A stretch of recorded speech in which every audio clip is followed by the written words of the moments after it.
নমস্কার বন্ধুরা, ডলির রন্ধনশালায় সবাইকে স্বাগত। শীতের সকালে বা দুপুরে বা রাতে এরকম গরম গরম ধোঁয়া ওঠা ডিম কারি যদি থাকে, তাহলে কিন্তু গরম গরম ভাত, রুটি, লুচি, পরোটা যেটা দিয়েই খাও না কেন, একটা ডিমই কিন্তু মন ভরবে না, বাটি ভরে চেটে পুটে খেতে ইচ্ছে করবে। আর আজকের এই রেসিপিটা আমি হাঁসের ডিম দিয়ে বানিয়েছি। তোমরা কিন্তু পোলট্রির ডিম দিয়েও এই রেসিপিটা বানাতে পারবে। ডিম সিদ্ধ করতে তো আমরা সবাই জানি, তাই কিন্তু আমি ডিম সিদ্ধ করাটা দেখালাম না। এই রান্নার জন্য আমি আগে থেকে 4টে হাঁসের ডিম সিদ্ধ করে খোসা ছাড়িয়ে রেখেছিলাম। এবার আমি ডিমের গাগুলো এভাবে একটু ছুরি দিয়ে কেটে দেব, তাহলে রান্নার সমস্ত তেল মশলা ডিমের ভিতর পর্যন্ত চলে যাবে আর ডিমটা খেতে ভালো লাগবে। আর ডিম এমন একটা জিনিস, ছোট থেকে বড় সবাই খেতে ভালোবাসে। তবে এই রান্নাটা কিন্তু সিদ্ধ ডিম দিয়েই করবে।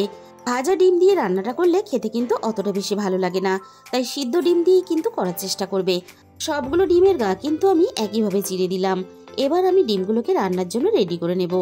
প্রথমে আমি ডিমের মধ্যে দিয়ে দিলাম স্বাদ মতো লবণ, আর সাথেই আমি এখানে দিয়ে দেব অল্প একটু হলুদের গুঁড়ো। এবার আমি ডিমগুলোকে লবণ আর হলুদ দিয়ে খুব ভালোভাবে মেখে নেব। ডিমগুলো আমি লবণ আর হলুদ দিয়ে খুব ভালোভাবে মেখে নিয়েছি। তাহলে চলো রান্নাটা আমি কিভাবে করেছি সেটা দেখে নেওয়া যাক। প্রথমে আমি কড়াইয়ের মধ্যে পরিমাণ মতো সর্ষের তেল দিয়ে দিলাম।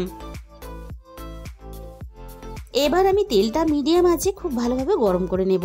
তেল যদি খুব ভালোভাবে গরম না হয়, তাহলে ডিমগুলো ভাজার জন্য তেলের মধ্যে দেওয়ার সাথে সাথে কড়াইয়ের মধ্যে আটকে যাবে, আর নাড়াচাড়া করে ভাজার সময় কিন্তু ডিমগুলো ভেঙে যেতে পারে। এবার আমি একে একে ভাজার জন্য ডিমগুলোকে তেলের মধ্যে দিয়ে দিলাম। গ্যাসের ফ্লেমটা মিডিয়াম টু লোতে রেখে এবার আমি ডিমগুলোকে নাড়াচাড়া করে হালকা একটু লালচে করে ভেজে নেব। ডিমগুলো এদিকে ভাজা হতে থাক, এবার আমি একটা মশলা বানিয়ে নেব। আমি একটা ছোট মিক্সির জার নিয়ে নিয়েছি।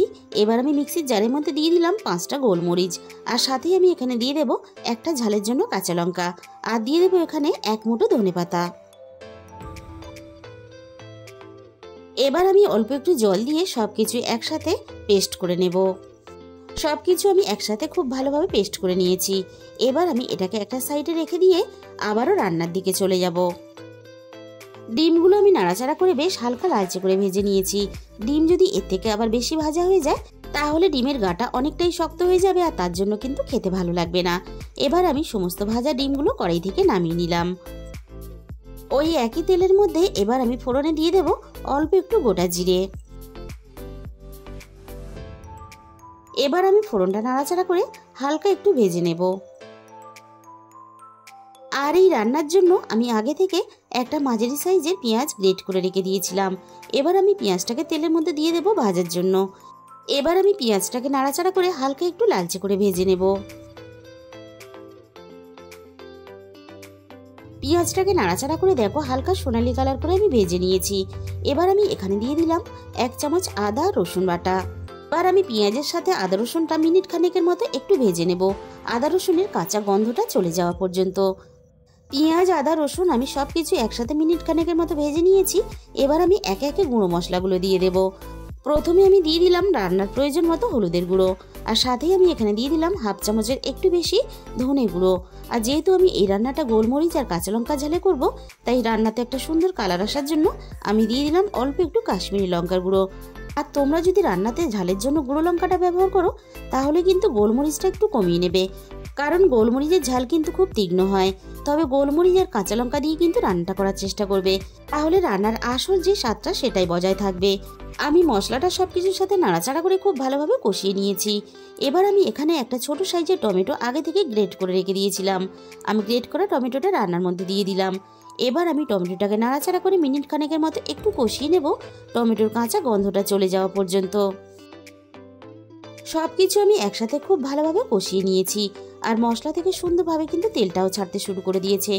এবার আমি রান্নার মধ্যে স্বাদ মতো লবণ দিয়ে দিলাম, আর সাথেই আমি দিয়ে দেবো অল্প একটু গরম মশলার গুঁড়ো। আর আমি কিন্তু রান্নাতে যে সমস্ত মশলাগুলো ব্যবহার করেছি, সবই কিন্তু আমার রান্নার পরিমাণ বুঝে। তোমরা যখন রান্নাটা করবে, তখন তোমাদের রান্নার পরিমাণ বুঝে বাড়িয়ে বা কমিয়ে নেবে। আর যে কোনো রান্নার স্বাদ কিন্তু মশলা কষানোর উপরে হয়, তাই এইভাবে পরপর মশলাগুলো দিতে হবে আর কষাতে হবে।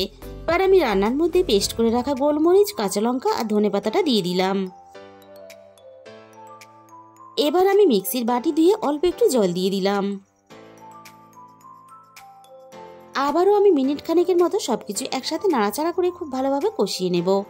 বন্ধুরা, তোমরা যদি গোলমরিচ, কাঁচা লঙ্কা আর ধনেপাতা দিয়ে এইভাবে ডিম কারি কখনো না বানিয়ে থাকো, তাহলে কিন্তু একদিন বানিয়ে দেখো। এই রান্নার স্বাদ আর গন্ধ এতটাই ভালো লাগে যে তোমাদের আমি কিন্তু বলে বোঝাতে পারবো না। আমি সব কিছু খুব ভালোভাবে কষিয়ে নিয়েছি আর রান্না থেকে দেখো সুন্দরভাবে তেলটা আলাদা হয়ে গেছে। এবার আমি ভেজে রাখা ডিমগুলোকে মশলার সাথে দিয়ে দেবো। মশলা আর ডিম একসাথে নাড়াচাড়া করে আমি হালকা একটু কষিয়ে নেব। আর এই রান্নাটা করতে কিন্তু খুব বেশি সময় লাগে না, তাই তোমাদের যখন মন চাইবে তখনই কিন্তু এই রান্নাটা করে নিতে পারবে। ডিম আর মশলা আমি একসাথে নাড়াচাড়া করে খুব ভালোভাবে কষিয়ে নিয়েছি। এবার আমি রান্নার মধ্যে দিয়ে দেবো গ্রেভির জন্য জল। আমি যতটা গ্রেভি রাখবো সেরকম হিসাব করে কিন্তু আমি জলটা দিয়ে দিলাম। আর তোমরা যদি জল না দিয়ে রান্নাটা করতে চাও তাহলে কিন্তু এই সময় নামিয়ে নিতে পারো। এবার আমি সবকিছু একসাথে নাড়াচাড়া করে খুব ভালোভাবে মিশিয়ে দিলাম। এবার আমি মিনিট 5-এর মতো খুব ভালোভাবে ফুটিয়ে রান্নাটা করে নেব। রান্নাটা আমি খুব ভালোভাবে করে নিয়েছি। আর গরম গরম ভাত, রুটি, পরোটা খাওয়ার জন্য দারুণ টেস্টি একটা ডিমের কারি কিন্তু আমাদের এখানে রেডি হয়ে গেল। তাহলে বন্ধুরা, আমি যেভাবে রান্নাটা করেছি তোমাদের যদি ভালো লাগে তাহলে একদিন বানিয়ে দেখতে পারো। তাহলে বন্ধুরা, আজকের এই রেসিপিটা ভালো লাগলে ভিডিওতে একটা লাইক করে দিও আর নিজেদের বন্ধুদের মধ্যে শেয়ার করে দিও। আর যে সমস্ত নতুন বন্ধুরা এখনও পর্যন্ত আমার চ্যানেলটাকে সাবস্ক্রাইব করোনি, এরকম নিত্য নতুন ঘরোয়া রেসিপি পেতে আমার চ্যানেলটাকে সাবস্ক্রাইব করে পাশে থাকার অনুরোধ রইল। আর তার সাথে সাথে পাশে থাকা বেল আইকনটা ক্লিক করে অল করে দিও। তাহলে আমি যখনই কোনো নতুন রেসিপি আপলোড করব সবার আগে তোমার কাছে পৌঁছে যাবে। আর তোমাদের মূল্যবান সময় দিয়ে আমার এই রেসিপিটা এতক্ষণ সময় ধরে দেখার জন্য তোমাদের সবাইকে অসংখ্য ধন্যবাদ। আজকে তাহলে এই পর্যন্ত।